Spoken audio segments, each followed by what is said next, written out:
N'hésitez pas à liker la vidéo si elle vous plaît, et si vous êtes nouveau sur la chaîne n'oubliez pas de vous abonner et d'activer la notification pour ne rater aucune de nos prochaines vidéos. Le Real maîtrise l'Atlético et reprend la tête. Le Real Madrid danse au Metropolitano. Les merengues ont remporté dimanche le derby de la capitale espagnole 2-1 contre l'Atlético Madrid pour la 6e journée de Liga, et reprennent ainsi la tête au classement devant le FC Barcelone, vainqueur d'Elche 3-0 la veille. Malgré la titularisation d'Antoine Griezmann, les colchonneros ont cédé dès la 18e minute sur un but de Rodrigo, à la conclusion d'un 1-2 astucieux avec Aurélien Tchouaméni, puis sur une réalisation de Fede Valverde 36e, avant la réduction du score de l'épaule de Mario Hermoso 82e. En l'absence de Karim Benzema, blessé à la cuisse droite, le jeune ailier de 21 ans, repositionné au poste d'avant-centre, n'a pas hésité à rendre hommage à son compatriote brésilien Vinicius, victime de propos racistes sur les réseaux sociaux et aux abords du stade avant le match, en célébrant son but avec une danse devant le COP des supporters rojiblancos. Vini a reçu une vague de soutien après ses propos polémiques, avec notamment des messages de Neymar, Gabriel Jesus ou encore de la légende Pelé l'encourageant à continuer de danser.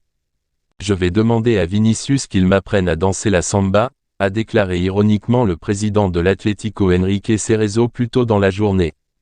Le Brésilien est d'ailleurs à l'origine du second but de la « Maison Blanche », après une chevauchée en solitaire sur le côté gauche. Sa frappe en fin de course a été déviée par Jean Oblak sur le poteau, avant que Valverde ne conclue l'action pour marquer pour la 3e rencontre d'affilée.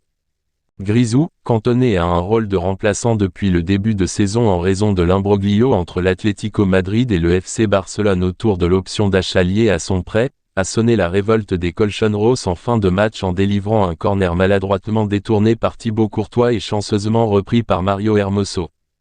Malgré le début de saison mitigé de l'Atlético et de son faible temps de jeu, l'international français, 108 sélections, 42 sélections, continue de se montrer décisif, avant de rejoindre le rassemblement de l'équipe de France dès la semaine prochaine, pour disputer la Ligue des Nations, à 2 mois de la Coupe du Monde au Qatar 20 novembre au 18 décembre.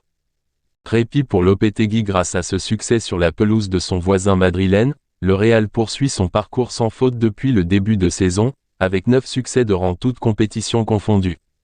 Les champions d'Espagne et d'Europe en titre enregistrent par la même occasion leur meilleure entame de championnat depuis la saison 1987 à 1988. Plus tôt dans la journée, le Betis Séville 3-E et la Real Sociedad 8-E, deux candidats aux places européennes, se sont imposés 2-1 respectivement contre Gérone et l'Espagnol Barcelone. Le choc des tacticiens entre Unai Emery et Julen Lopetegui n'a pas trouvé de vainqueur. Villarreal et le Séville FC se sont contentés d'un nul 1-1, offrant un brin de répit à l'entraîneur de la formation andalouse, sur la sellette depuis le début de la saison.